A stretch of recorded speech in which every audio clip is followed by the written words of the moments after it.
Cristo. Então, eu quero louvar a Deus pela vida do meu pastor Arnaldo Tavares, pela vida do meu dirigente, presbítero Adriano Vasconcelos, pela vida do diácono Anderson Góes, toda a família, a irmã Aline. Que Deus abençoe a cantora Eliane.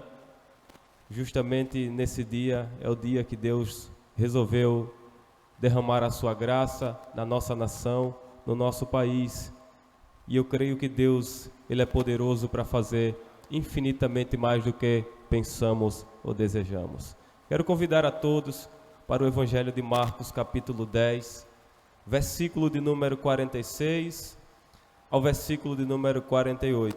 Versículo de número 46 ao verso 48. Capítulo 10 do Evangelho de Marcos. Está escrito: Depois foram para Jericó, e saindo ele de Jericó com seus discípulos e uma grande multidão, Bartimeu, o cego, filho de Timeu, estava sentado junto do caminho, mendigando, e ouvindo que era Jesus de Nazaré, começou a clamar e a dizer: Jesus, filho de Davi, tem misericórdia de mim. E muitos o repreendiam para que se calasse, mas ele clamava cada vez mais: Filho de Davi, tem misericórdia de mim. Eu quero falar nessa manhã, nesse dia, acerca de um tema: as atitudes de um rejeitado. Quando nós olhamos para o Evangelho de Marcos, nós estamos deparados com um dos evangelhos ricos, simples, mas com uma profundeza tão extraordinária. Com a simplicidade de Marcos, ele vem apresentando a pessoa bendita de Jesus como servo fiel, como aquele que veio ao mundo não para ser servido, mas para servir. Marcos, ele é diferente de tantos, pois Mateus, quando vem apresentando a pessoa de Jesus, ele apresenta Cristo como rei para os judeus. Lucas, por sua vez, ele apresenta a pessoa bendita de Cristo como o homem perfeito. Mas Marcos é diferenciado, pois Marcos vem apresentando um Cristo que não veio apenas para aparecer, mas ele veio para alimentar os pobres, doentes e perdidos. Pois todos os passos de Jesus na terra não foi outro, foi sarar, cuidar, renovar, libertar, sarar feridas. E quando nós olhamos para aquele que não veio para ser servido, mas para servir, é olhar para Marcos capítulo 8.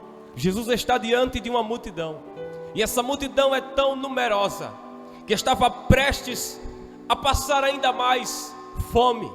A multidão estava apreensiva, necessitada de pão para se alimentar. Jesus olha para os discípulos e faz a simples pergunta: tem alguma coisa aí? E os discípulos entregam-lhe 7 pães na sua mão. Ele ergue aos céus, dá graça e ora. Imediatamente ele começa a servir a multidão, pois todos os passos de Jesus na terra não foi para ser servido, mas foi para servir. E quando nós olhamos para o Evangelho de João no capítulo 2, Jesus está na festa em Caná da Galileia, em seu primeiro ato no seu ministério. Maria olha para Jesus e disse: o vinho acaba. E o vinho acabar da festa é sinônimo de vergonha. O vinho acabar da festa é sinônimo que Deus não estava no meio daquele relacionamento. Mas eu disse que ele não veio para ser servido, ele veio para servir. Ele olha para Maria e diz: mulher, o que tenho eu contigo, pois ainda não é chegada a minha hora. Mas faz o seguinte: chama homens para trazer 6 talhas cheias d'água. E não só isso, mas chama o mestre. Ele vai servir, ele vai apreciar o vinho que eu vou entregar. Jesus transforma água em vinho. E imediatamente o mestre começa a tomar, e começa a falar algo na sua voz e a dizer: que negócio é esse? Como é que vocês puderam fazer uma coisa dessa? Deixaram para servir o melhor vinho no final.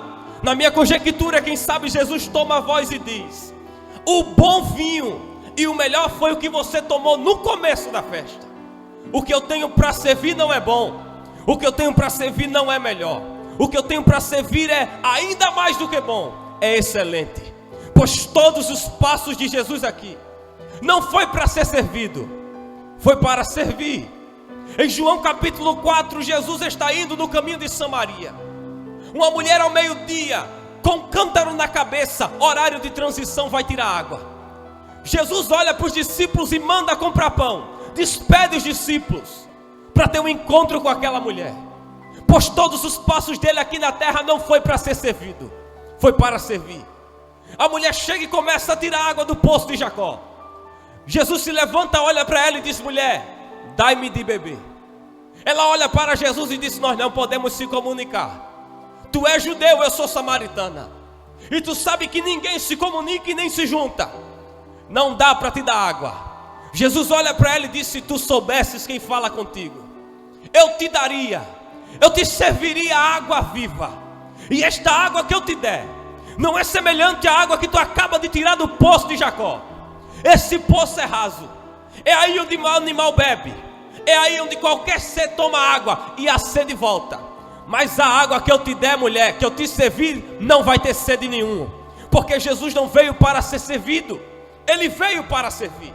Em João capítulo 4, versículo 34, Jesus levantou a sua voz e disse: a minha comida é fazer a vontade daquele que me enviou e realizar a sua obra, seu serviço. E desde o seu nascimento, irmã Eliane, o sistema já foi impactado pelo nascimento do menino que acaba de nascer. Herodes desencadeia uma perseguição e um massacre em Jerusalém.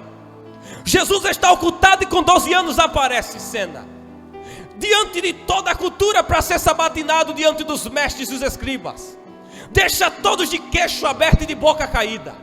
Ele se oculta, e agora 17 anos agora no anonimato. E a única vez que Jesus surge mais uma vez em cena é na beira do Jordão. Seu primo João Batista, que teve o único contato com ele no útero, no ventre, cheio do fogo e cheio da revelação do Espírito, lhe apresenta a população. 3 coisas acontecem: os céus se abrem, o Espírito Santo em forma corpórea de pomba pousa sobre ele, e Deus fala: eis o meu filho amado, a quem eu enviei para servir a humanidade. Jesus sai de cena, vai para o deserto, 40 dias, jejuando e orando. Ele passa o período da tentação e Satanás vai embora. Mas em Marcos capítulo 3, Jesus desce e começa a escolher 12 homens. 12 homens que pela lógica humana seria impossível dele escolher. Chega na beira da praia, chama Pedro, chama João, chama Tiago. E o último que ele chama não era Galileu, mas ele chama para servir. Pois todos os passos dele na terra não foi outro, foi para servir. O sistema estava sendo impactado, porque o que mais o sistema pregava era o amor, mas não praticava o amor. Falava de comunhão, mas não vivia comunhão. Pregava que não podia deixar de lado o leproso. Aí chega Jesus, porque a fama dele percorre Samaria, Galileia, todo o ambiente estava sendo percorrido pela fama dele. E Jesus agora não só prega, mas vive o que prega. O sistema dizia que não podia pregar e deixar os leprosos de lado. Jesus chega e abraça os leprosos, e eles voltam a ser sarados e curados.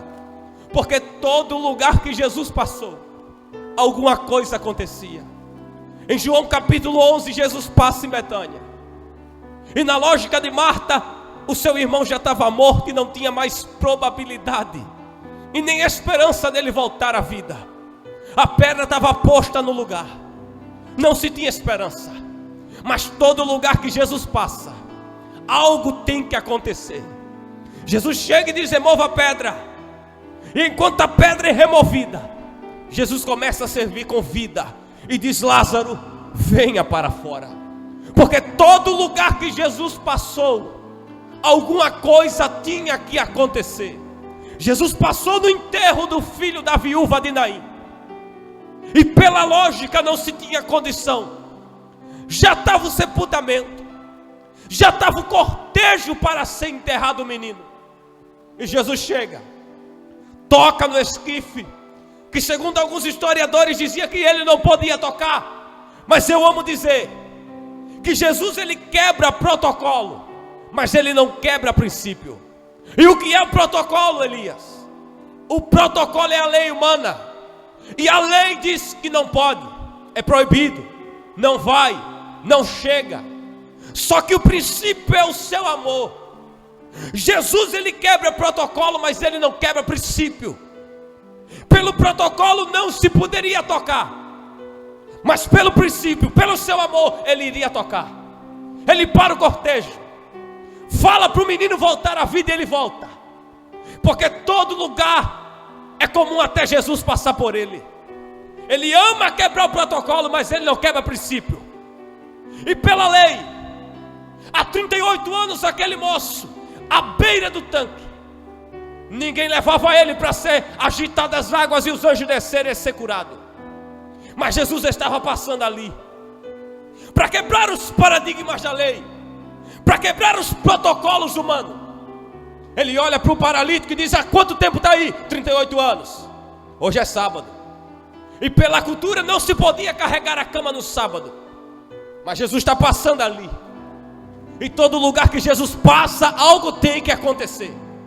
Ele olha e diz: levanta, toma a tua cama, vai para a tua casa. E no meio do caminho o paralítico encontra a cúpula criminosa, o sistema religioso, que pregava mas não vivia, que falava mas não amava. Aí perguntam: hoje é sábado, e como é que tu está carregando a tua cama num sábado que não pode carregar cama nenhuma?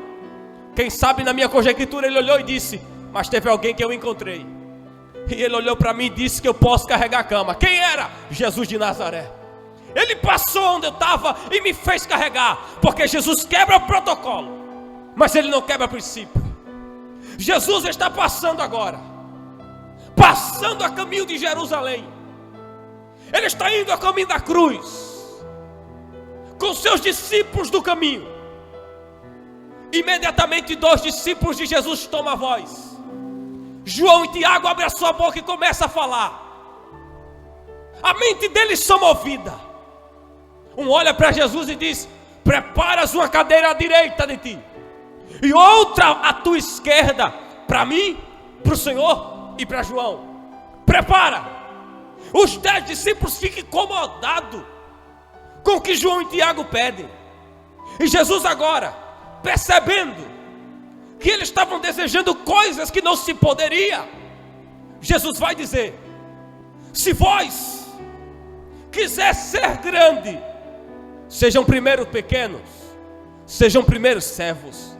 Porque o Filho do Homem não veio para ser servido, mas para servir e dar a sua vida em resgate de muitos. Jesus acaba de entrar em Jericó, e é a última vez que Jesus está passando em Jericó, antes do Calvário. Jericó é uma cidade populosa, que fica a 30 quilômetros do nordeste daquele ambiente.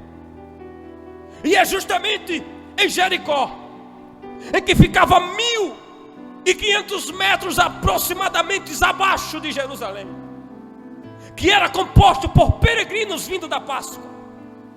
Mas existia naquele ambiente um cego, que na verdade Mateus no capítulo 20 fala que existia 2 cegos.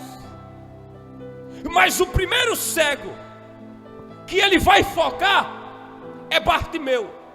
Não só ele, mas também Lucas foca nesse mesmo cego. E quem era Bartimeu? Filho de Timeu, que todo dia mendigava à beira do caminho. Porém, enquanto ele está mendigando à beira do caminho, a grande multidão vem seguindo Jesus logo atrás. Mas quando Bartimeu ouviu falar de Jesus, ele vai tomar uma atitude. E a primeira atitude dele foi ouvir.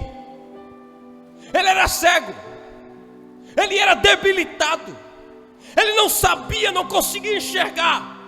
E diante de seu problema, de sua enfermidade, Bartimeu resolve ouvir.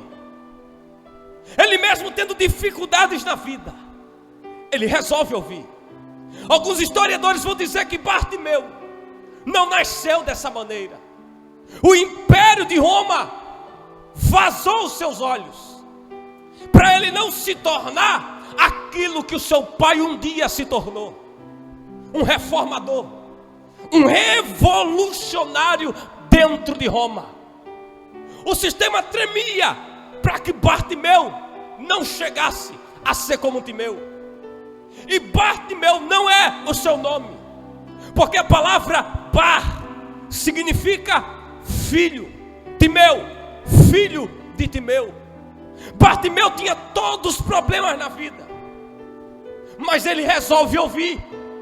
E tem gente que enxerga, tem gente que já ouviu de tudo no meio da igreja: cura, poder, batismo, mas não para ouvir.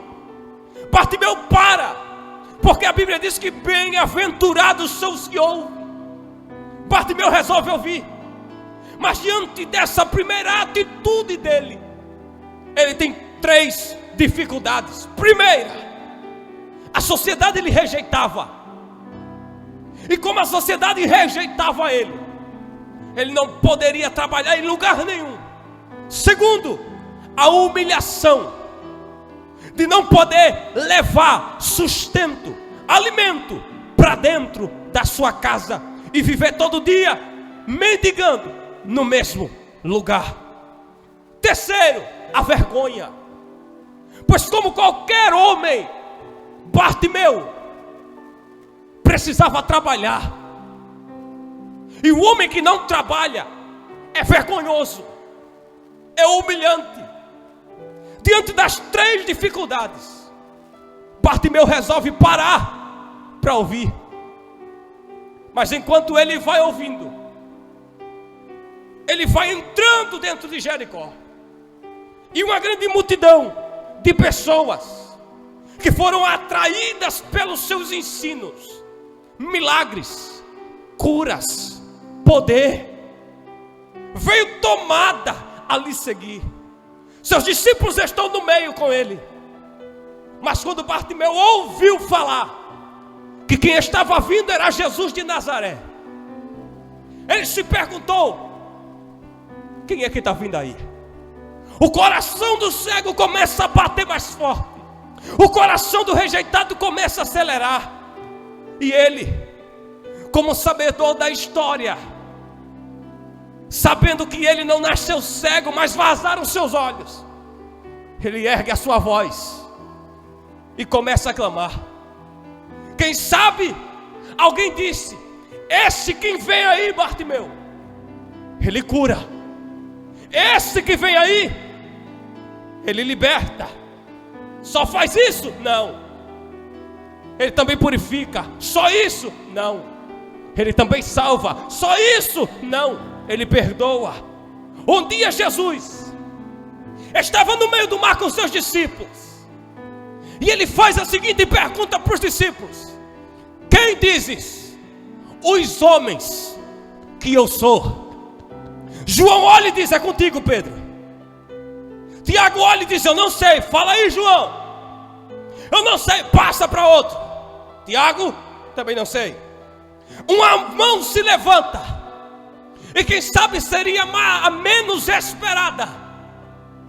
Jesus olha e diz: está contigo a palavra, Pedro, fala. E Pedro disse: tu és a porta. Mas não é só isso. Tu és o pão vivo. É pouco, mas é mais do que isso. Tu és o Pai que cuida de tudo. É pouco, mas não é só isso. Quem dizes, Pedro, os homens que eu sou? Tu és o Cristo, o Filho do Deus vivo. Ele é maior do que a cura. Quem sabe o coração de Bartimeu acelera. Mas o que me chama a atenção é que quando observamos que Bartimeu está ouvindo, Bartimeu toma a segunda atitude. Ele clama: Jesus, filho de Davi, tem misericórdia de mim. E essa expressão da palavra Jesus, filho de Davi, é porque Bartimeu conhecia a história. Jesus, Raboni, Salvador, Senhor e Mestre, Misericórdia está dividida em duas coisas: miserável, córdia, coração. Bartimeu, quando clama, ele estava dizendo: Jesus, Salvador, eu sei que eu sou rejeitado, eu sei que eu não tenho nada, eu sei que eu sou humilhado, desprezado e incapaz, mas olha para esse miserável coração hoje. Imediatamente eles mandam Bartimeu calar. E quem manda Bartimeu clamar não é pessoa calar, não é pessoa estranha, é quem estava do lado de Jesus. E esses alguns que mandaram Bartimeu calar era justamente aqueles que pegavam na mão de Bartimeu e levavam todo dia para a beira da estrada a mendigar. E estes são os que estão olhando para ele e estão dizendo: cala, para de barulho, para de zoar daí. Mas o que significa a palavra clamar, Elias? Gritar. É por isso que Deus falou para Jeremias: clama a mim, e responder-te-ei, e anunciar-te-eis coisas grandes, firmes, que tu não sabes. Clamar é o último ponto da igreja. Abacuque disse: até quando eu clamarei e o Senhor não me ouvirá? Enquanto a oração não intervém, o segredo é partir para o clamor. Joel ergueu a sua voz e deu a ordem para os sacerdotes: junte os povos para clamar. Só assim Deus poderá ter misericórdia de nós e derramar o seu poder. A igreja em toda Alagoas, a igreja em todo o país, neste 7 dia de setembro, está clamando. Ela olha por toda parte, ela vê dor, ela vê sofrimento, mas chegou a hora de clamar. Eu vou clamar. Mas tu é rejeitado. Tem nada não, meu filho, eu vou clamar. Mas tu não tem nada. Podem calar a minha voz até eu estar vivo. Eu vou abrir a boca e eu vou clamar. Ele ergue a sua voz e clama: Jesus, filho de Davi, olha para mim. Eles mandam Bartimeu clamar, mas aqui tem duas multidões. Primeira, a que vinha com ele.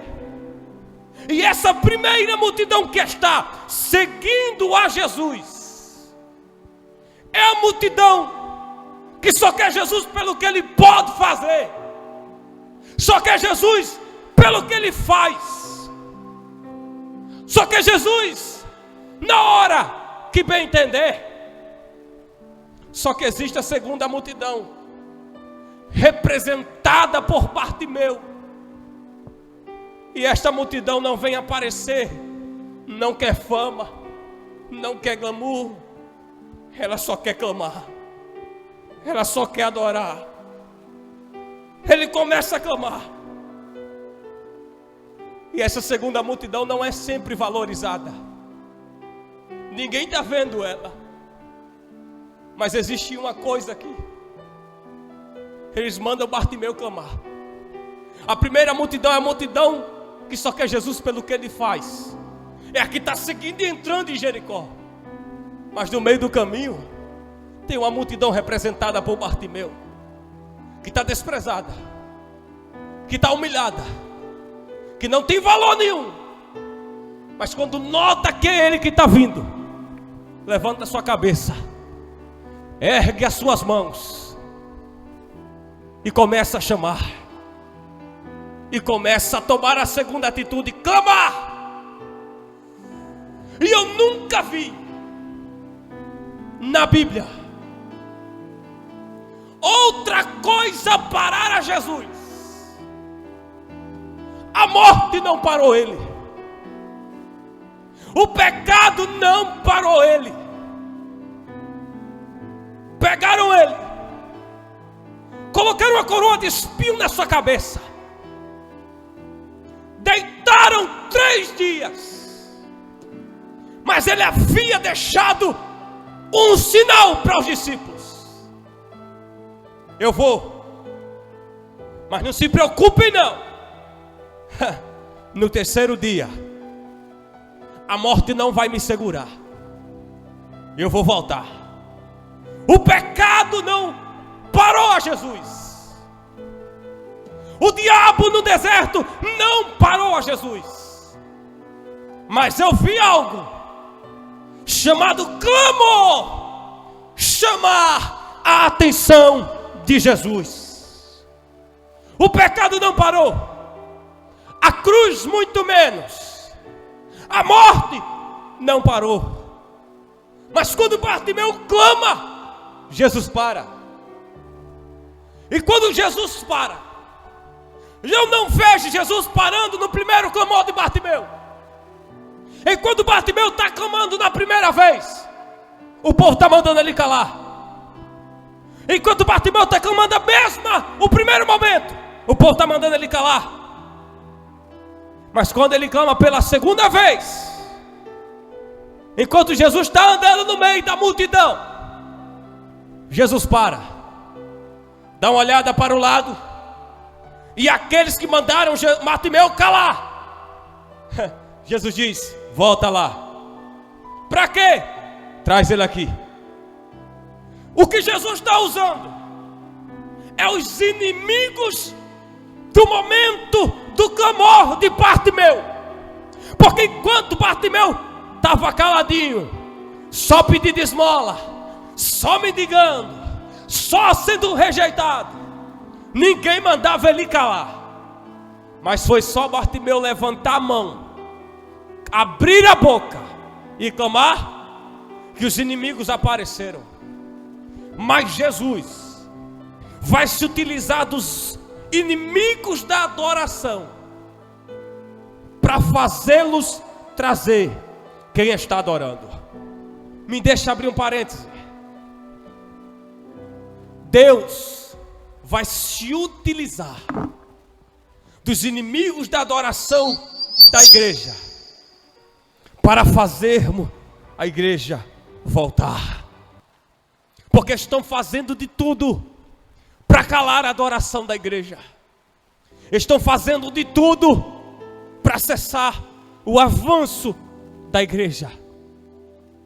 E quando eu olho para a história do evangelho, eu me lembro de Saulo, que respirando ameaça de morte, Atos capítulo 9, desejava parar a igreja em Damasco.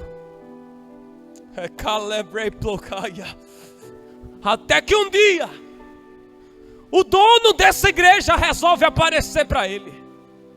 E eu lhe digo, se nem Saulo, cheio de intelecto e sabedoria, não pôde parar a igreja, o que é o sistema para parar o Brasil e a igreja? Quando eu olho para dentro de Babilônia, eu lembro de quando estava Daniel, Ananias, Misael e Azarias, e o sistema disse: vai ter que se dobrar a estátua do meu orgulho.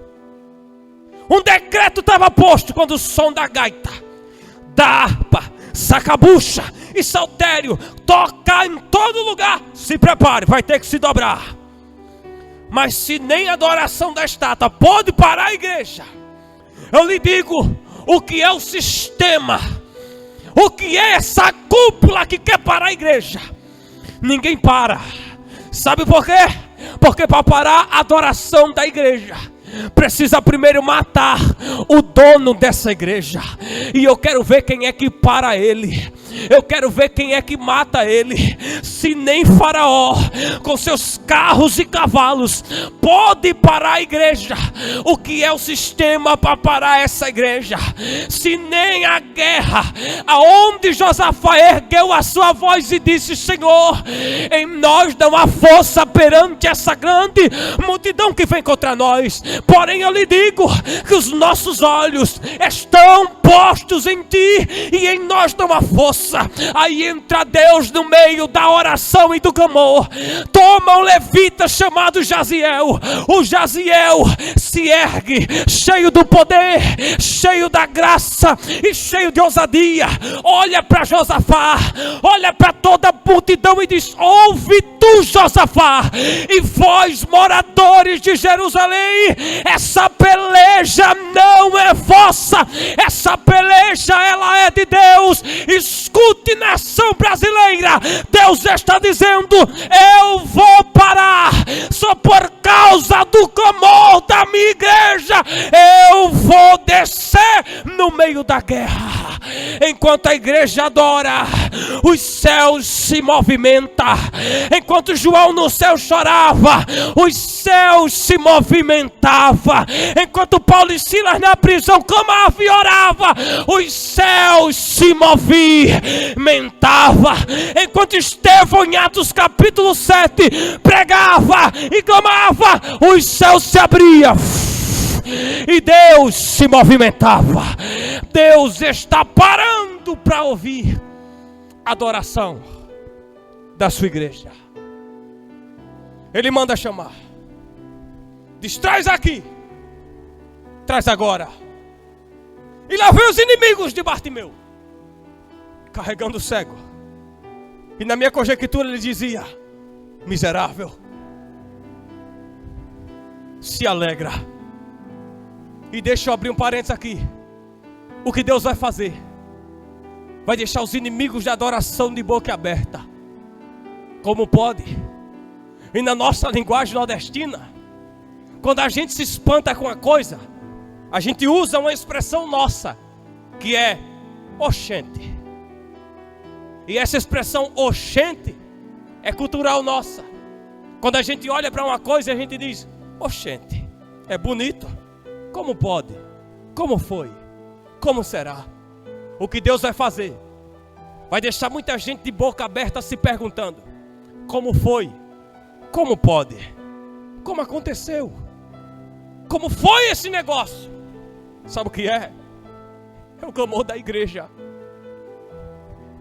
Enquanto estão tentando parar com a igreja, matar nossas crianças, parar com a adoração dos nossos jovens, dizendo que a gente é crente quadrado do passado, dizendo que a Bíblia está ultrapassada, Deus descerá no Brasil, descerá nesse sistema que tenta parar a adoração da igreja, e vai se utilizar dos inimigos da adoração para fazer a igreja retornar, como está escrito no Salmo 121, versículo 1.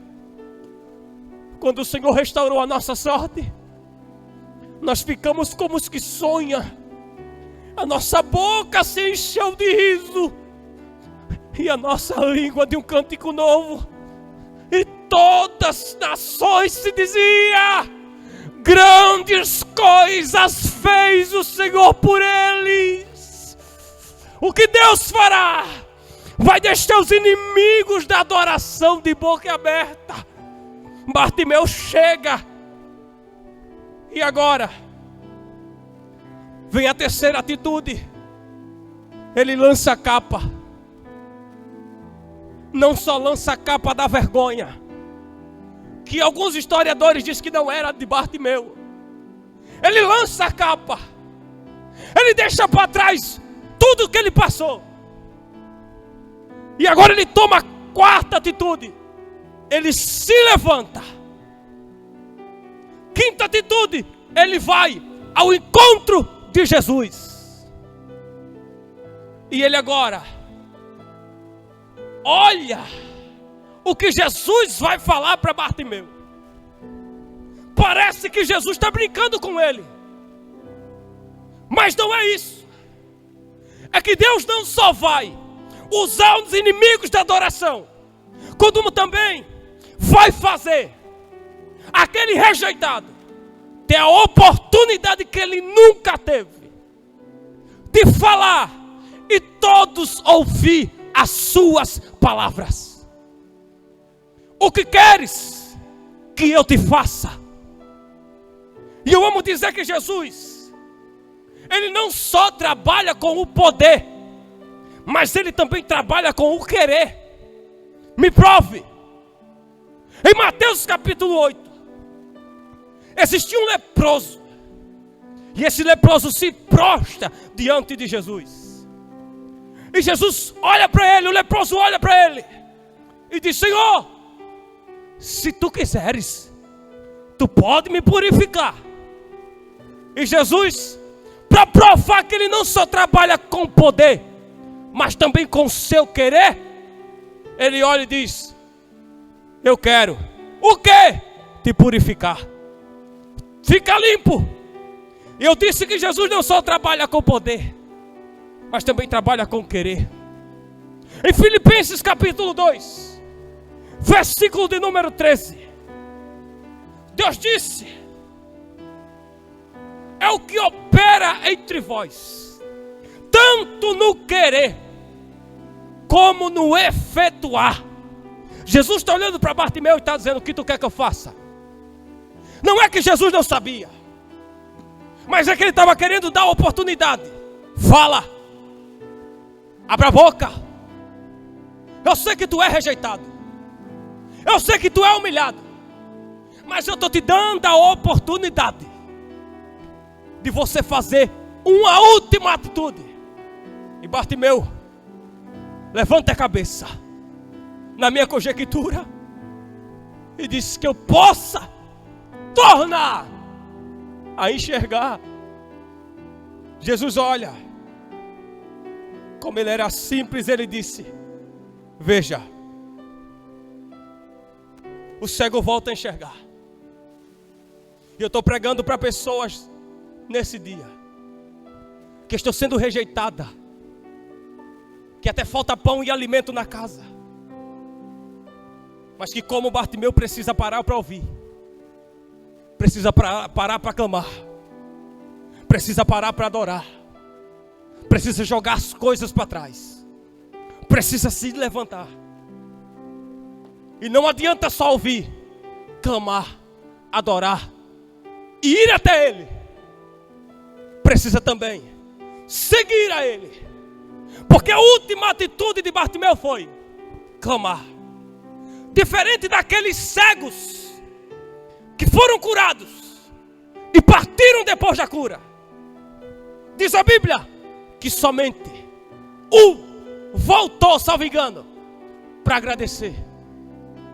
E este seguia. Bartimeu não só é curado, mas também segue. E o que eu quero dizer é que neste dia Jesus passou em Jericó para mudar a história de um homem. E há séculos atrás Jesus também passou na Inglaterra e tocou no coração de um homem chamado Billy Graham. Tocou no coração de um homem chamado John Wesley. Depois tocou no coração de Billy Graham. Depois Deus mexeu com a igreja, enviando Daniel Berg, Gunnar Wingre. E desde 1910 Jesus passou no Brasil, passou na Paraíba, passou em Brasília, passou em São Paulo, passou no Rio de Janeiro, passou em Alagoas, passou em Rio Largo, passou nas grandes metrópoles, passou nas periferias, para parar. E por que Jesus para, Elias? Por causa de rejeitados. Ele parou esse dia, 7 de setembro, para ouvir o clamor da igreja. E hoje ele vai parar. E como palavra profética eu profetizo. Ele passou no enterro do filho da viúva de Naim, passou. Passou em Betânia, passou. Ele vai passar em Brasília. Ele vai passar no sistema. E depois desse dia haverá a maior explosão de glória no Brasil. Haverá o maior número de batismo com o Espírito Santo. Haverá as maiores manifestações de dons espirituais. Haverá, porque prestes voltará. Ele vai parar. Ele vai parar. Ele vai parar. Só por causa da adoração de um rejeitado. Ele vai parar. Eu quero convidar você que está do outro lado a voltar para Ele. Não só a voltar, mas segui-lo e ficar na sua presença. E aqui eu encerro a minha oportunidade, entendendo que Jesus, Ele vai parar o sistema, o Brasil e o mundo, porque Ele tem grandes coisas para chamar os rejeitados. Em nome de Jesus, fique com essa palavra. Em nome de Jesus, venha aceitá-lo, porque quem sabe você está sendo rejeitado e o sistema passa de longe e não lhe valoriza. Eu sinto a graça do Espírito Santo aqui. Eu sinto a presença do meu amigo Espírito Santo nessa manhã, que está visitando corações aflitos, que está sarando feridas. E Ele não veio para ser servido, Ele veio para servir. Ele vai servir a igreja nesse dia mais uma vez. Sacerdotes vão estar de joelho, os levitas, cantores, pregadores, pastores vão estar de joelho. Para quê? Para a gente voltar a ser quem era. Quando Bartimeu ouve Jesus dizendo, tu vai ver, Jesus estava dizendo, tu vai voltar a ser como era. Lembra como a igreja era? Só no hinozinho da harpa Jesus batizava com seu Espírito. Só com uma pequena adoração a glória inundava. Hoje é o dia de Deus para a sua vida. Volte para Ele. Volte para Jesus.